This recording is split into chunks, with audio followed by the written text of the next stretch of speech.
हाय, hello, नमस्कार. मी प्रीती. तुम्हा सर्वांचे पुन्हा एकदा मनापासून स्वागत करते आपल्या एका नवीन व्हिडिओमध्ये. व्हिडिओ आवडला तर लाईक करा, शेअर करा, चॅनलला सबस्क्राईब करा आणि बेल आयकॉन प्रेस करा. चला तर आता आपण व्हिडिओला सुरुवात करू. गणेश चतुर्थी. गणेश चतुर्थी हा हिंदू धर्मीयांचा एक महत्त्वपूर्ण आणि अत्यंत लोकप्रिय सण आहे. हा सण पूर्ण भारतात भक्तिभावाने साजरा केला जातो. गणेश चतुर्थी हा गणपती देवाचा जन्मदिवस आहे, जो हिंदू महिन्यातील भाद्रपद या महिन्यात उत्साहाने साजरा केला जातो. गणेश देव हे शंकर भगवान आणि पार्वती देवीचे पुत्र आहे. श्री गणेश आपल्या सर्व दुःखाचे हरण करतात आणि आपल्याला आनंद देतात अशी लोकांची श्रद्धा आहे, म्हणून त्यांना विघ्नहर्ता म्हणतात, ज्याचा अर्थ सर्व दुःख आणि कष्ट दूर करणारा आहे. हा सण ऑफिस असो किंवा शाळा, कॉलेज सर्वत्र साजरा होतो.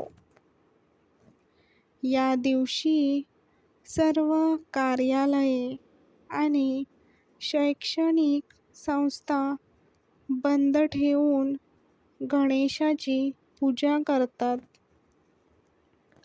मोदक, पुरणपोळी, लाडू तयार करून गणपती बाप्पाला नैवेद्य दाखवले जातात. सन 1893 पासून लोकमान्य बाळ गंगाधर टिळक यांनी गणेशोत्सवाला सार्वजनिक उत्सवाचे रूप दिले. लोक उत्सव अथवा सण हे आपल्या सर्वांनाच खूप आवडतात, कारण ते आपल्या रोजच्या रुक्ष जीवनातून आपल्याला मोकळीक देतात. काही काळ मुक्तपणे बागडून आनंदात व्यतीत करून माणूस पुन्हा रोजच्या कामाला उत्साह प्राप्त करून घेतो. म्हणून सणांचे स्थान आपल्या जीवनात खूप महत्त्वाचे आहे. आपल्या भारतीय संस्कृतीत सणावारांची रेलचेल आहे. प्रत्येक सणामागे धार्मिकतेचे किंवा पौराणिक कथेचे जोड आहे. पण आजच्या तरुण पिढीला हे धार्मिक, सामाजिक संदर्भ माहीत नाहीत. त्यामुळे सण म्हणजे नवीन कपडे घालून मिरवणे एवढेच त्यांची कल्पना आहे.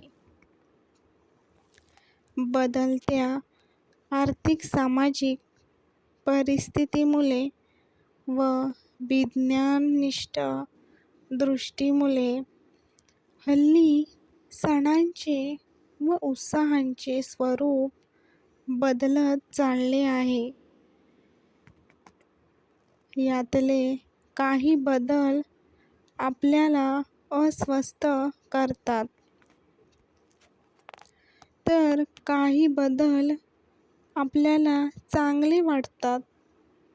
पूर्वी नागपंचमीला गारुडी जिवंत नाग टोपलीत घेऊन बसायचे, पण ते आज दिसत नाहीत.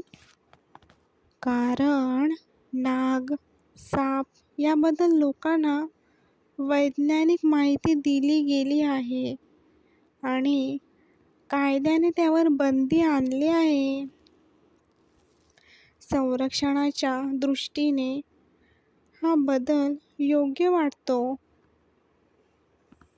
दहीहंडी हा गोकुळाष्टमीचा वैशिष्ट्यपूर्ण भाग, परंतु आजकाल दहीहंडीला बांधलेले लाख रुपये पैशांची लालच दाखवतात.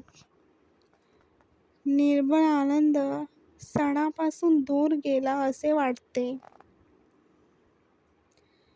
रक्षाबंधनाचा सण ही खूप मोठ्या प्रमाणात उत्साहाने साजरा होतो. राख्या बनवतात, विविधता, कलात्मकता आढळते. एक ना रे बाप्पा, घरी माझ्या ये. दीड दिवस का होईना, पण पाहुणचार घे. एक ना रे बाप्पा, घरी माझ्या ये.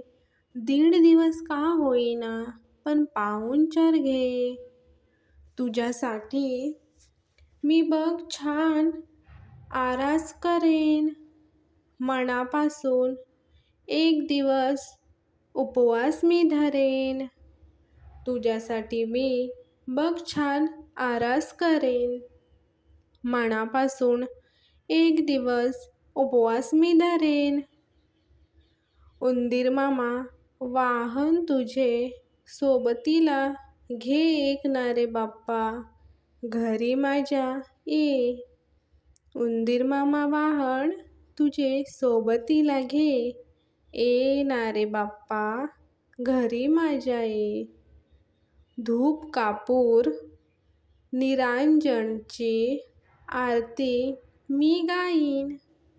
आवडीची दुर्वा तुझ्या चरणावर वाहीन. धूप कापूर निरंजनची आरती मी गाईन. आवडीची दुर्वा तुझ्या चरणावर वाहीन. जास्वंदीची हार देवा गळ्यामध्ये घे. एक ना रे बाप्पा, जास्वंदीची हार देवा गळ्यामध्ये घे. ए ना रे बाप्पा, गोड गोड मोदकांचा नैवेद्य तुला देईन. गोड गोड मोदकांचा नैवेद्य तुला देईन. एक दोन तुझ्या सवे मी सुद्धा खाईन. एक दोन तुझ्या सवे मी सुद्धा खाईन. पोटभर मग तू आशीर्वाद मला दे. पोटभर मग तू आशीर्वाद मला दे. एक ना रे बाप्पा, घरी माझ्या ये. एक ना रे बाप्पा, घरी माझ्या ये. विसर्जनाला पोह्यांची शिदोरी आई देईल. विसर्जनाला पोह्यांची शिदोरी आई देईल. पुन्हा तुझ्या येण्याची वाट मी पाहील. पुन्हा तुझ्या येण्याची वाट मी पाहील. भरल्या डोल्यांनी देवा निरोप आता घे. भरल्या डोल्यांनी देवा निरोप माझा घे. मूषक गणपतीचे वाहन का झाला. मूषक गणपतीचे वाहन का झाला. एकदा मुष्कासूर नावाचा राक्षस होता, जो आधी गंधर्व क्रोन्स होता. ऋषींच्या शापामुळे तो उंदीर झाला आणि त्याने विध्वंस करायला सुरुवात केली. त्याच्या उत्पातामुळे देव त्रस्त झाले आणि गणपतीला मदतीसाठी बोलावलं. गणेशाने त्याला पराभूत केलं आणि मुष्कासुराला आपलं वाहन बनवलं. यामध्ये मोठा अर्थ दडलेला आहे. अहंकार आणि अज्ञानावर बुद्धी आणि विनम्रतेने विजय मिळवता येतो. धन्यवाद. व्हिडिओ आवडला तर लाईक, शेअर, सबस्क्राईब करा आणि कमेंट करायला विसरू नका.